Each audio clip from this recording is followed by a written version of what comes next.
Sa video ito mga katropa, tuturuan ko kayo kung paano mag-install ng mini driving light gamit ang dalawang relay. Ignition on, low, high, low, high.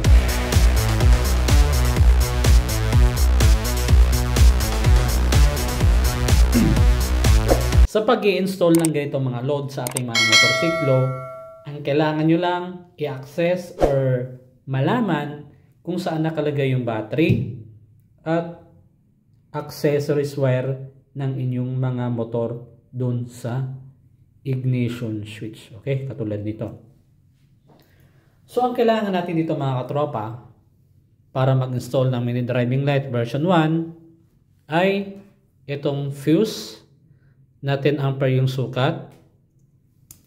Ayan. At good yung mga wiring at mga socket. Hindi umaalog. Okay? At gagamit tayo dito ng dalawang relay.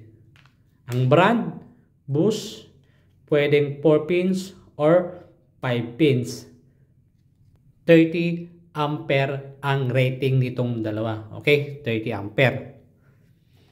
And then, gagamitan natin ng mini driving light version 1 yung ating installation guide ngayon. Tapos, isa pa, itong domino switch. Okay? So, sa pag-install na itong mga mini driving light mga katropa, ang kailangan nyo malaman yung mga accessories wire ng inyong mga motor. May 5 brand tayo na motorcycle dito sa bansa. Ano ba yon?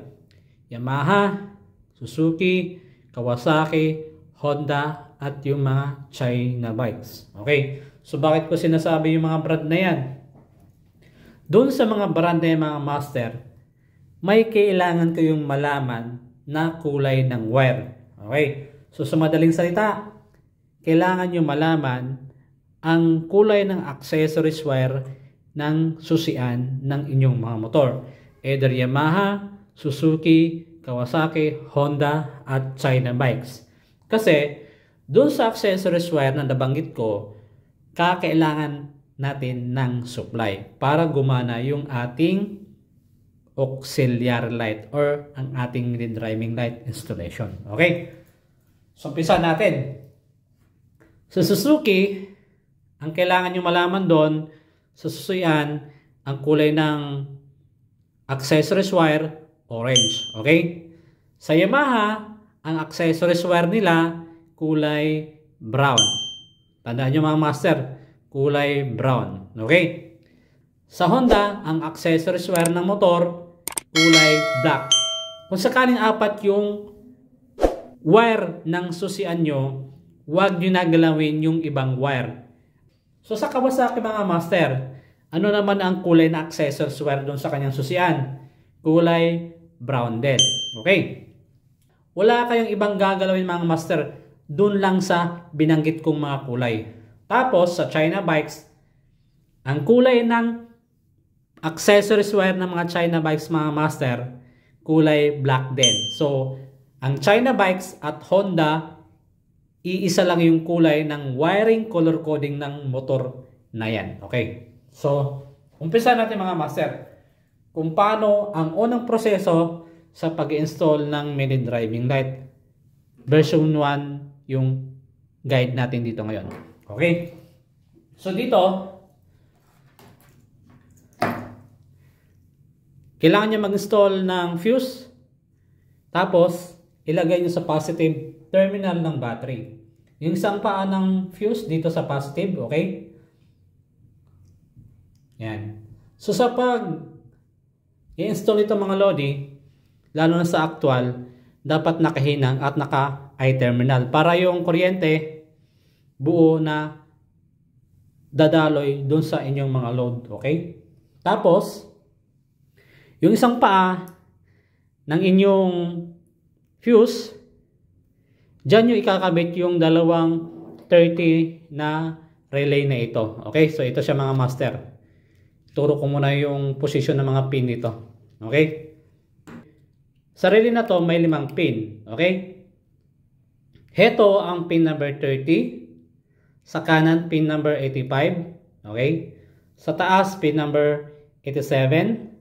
Sa kaliwa, pin number 86. Dito sa gitna, pin number 87. Okay? Dito sa gitna, madalas hindi na to ginagamit mga master. Pero kung sakaling may ilalagay kayo ng mga ilaw or mga load, pwede naman yan, lagyan nyo ng wire. Kung hindi nyo na gagamitin, isilyado nyo yan mga master para hindi magkaroon ng grounded. Okay? Balang araw. Yan. So, hetong relay na to at itong relay, parehas lang yan mga master. Boost, 5 pins, at ang sukat niyan, 30 ampere. Okay? Sa dalawang relay na to mga master, hanapin nyo yung pin number 30. Ayan. Ito na yung pin number 30 mga master. Tapos, pagsamahin nyo yung dalawang wire. Okay? Yung dalawang wire na to mga master, ito. Dito nyo i-connect yan sa isang paa ng fuse. Ayan. Okay, connect natin. Ayan. So, kita nyo na. Dalawang pin number 30 ng relay, kinunik ko sa isang paa ng fuse. Okay, so yan, nakonect na natin. Tapos itong fuse, mamaya na ito ikabit pag natapos na kayo ng wiring para hindi magkaroon ng spark or grounded pag nag-wiring kayo para safety. Alright. So dito naman tayo pumunta sa dalawang 85 ng relay na to. So dalawang 85, ito, tsaka ito, pagsamahin nyo rin. Okay? Pagsamahin natin mga paps, mga master, mga tropa. Ayan. Okay? So kapag napagsama nyo na yan, heto yung magiging negative natin. Susuplayan natin itong ang dalawang pin number 85 ng relay ng negative. Okay? Yan. Supplyan natin. Kukuha tayo sa negative ng battery or pwede naman kayo magkumuha sa negative ng body chassis ninyo. Alright. So yan, pwede yan. So yung mga master. Okay, so nakonect na natin. Yung dalawang pin number 85 na relay na to, nakonect natin sa negative ng battery. Okay.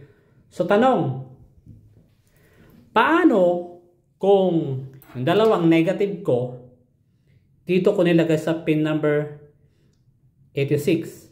Magkakaroon ba ng problema yan, boss? Clarification, walang magiging problema yan. Kung sakaling negative mo, nilagay mo dito sa dalawang pin number 86 ng relay na to. Okay.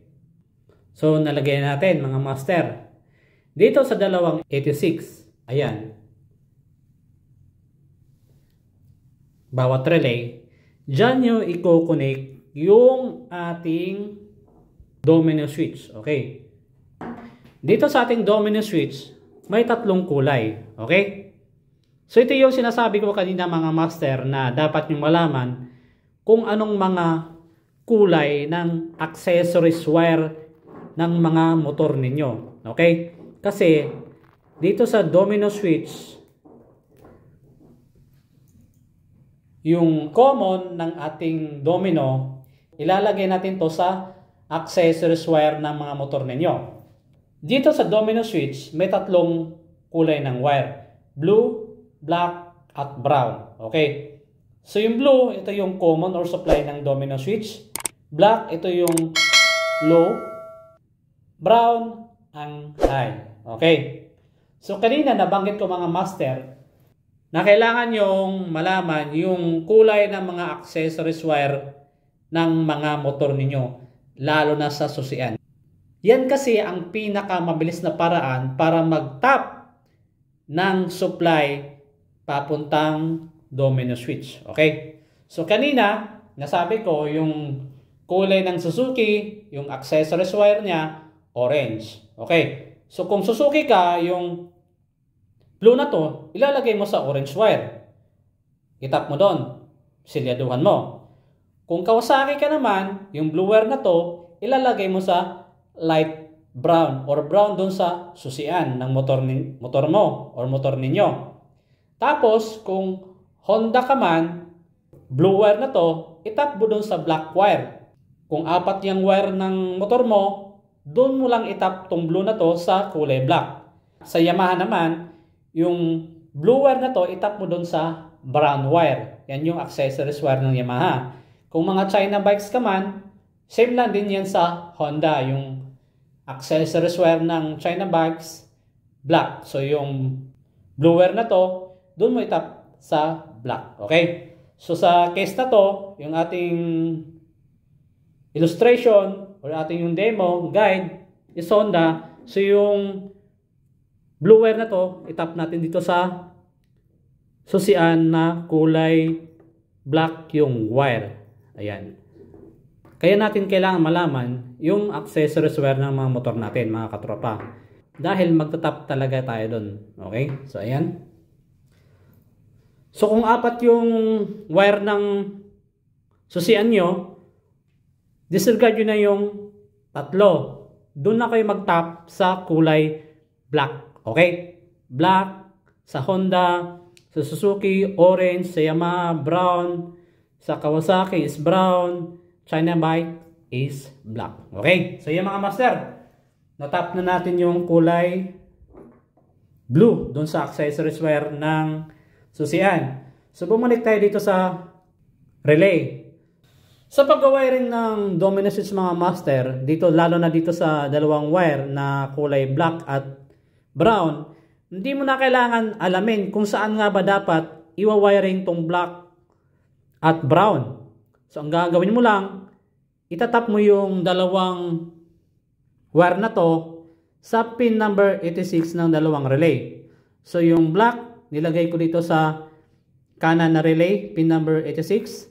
Tapos yung brown, dito naman sa isang relay, pin number 86 din. Okay, so ayan.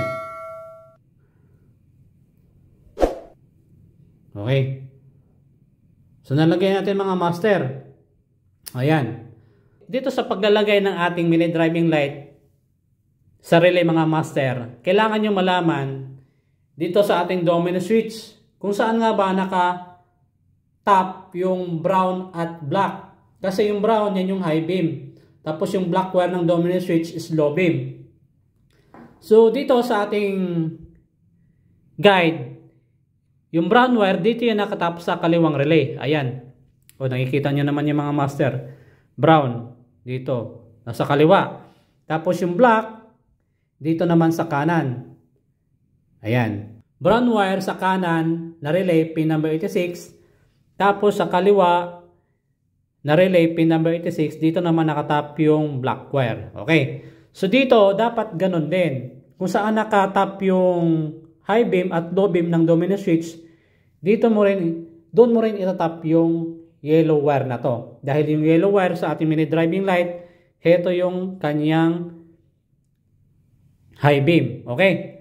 So dito, yung yellow wire, dito mo ngayon itatap yan sa pin number 87 sa kaliwa. Kasi ito yung high beam part ng domino. Okay, yan. Tapos, dito naman sa kanan, dyan nakatap yung black wire. Ibig sabihin, itong relay na to, para to sa low beam. Yan. Okay? Yan. So, yung yellow wire, mga master, nakakonect yan sa relay na kaliwa, pin number 87. Okay? Yung yellow wire. Tapos, yung red wire, dito yung nakakonect sa relay sa kanan, pin number 87 din. Tapos yung gitna ng ating relay, dito, ayun, bakante. Di natin gagamitin yan. Ang gagawin nyo sa actual, silyaduhan nyo. Alright? So dito sa ating black wire, mga master ng ating mini driving light, i-connect mo yan sa negative. Pwedeng sa body chassis or negative ng battery dito, or pwede rin sa mga ground ng mga or negative ng mga wirings ng mga motor ninyo. So ang gagawin natin, itong negative ng galing sa battery, nakakonect sa pin number 85 ng dalawang relay. Dito nyo naman i-connect yung negative para sa mini driving light. Pagsamahin nyo lang. Ayan. Yan. Okay? Tapos, daan na tayo. So, itry natin mga master. So, dito sa ating demo, wala tayong passing. Isusunod natin yung passing sa susunod na mga vlog natin. Okay? So, yung fuse, ilagay natin. So, dapat mga master, pag actual, nakahinang kayo para buong buo yung kuryente na makadali sa wiring na pinaggagawa ninyo. Okay? So, nakabit na natin. Ignition on. Okay? Right. Okay. Naka-ignition na pala to. Ayan. So, naka-ignition on na yan. Subukan natin yung low. Yan. High. Low. High. Low. High.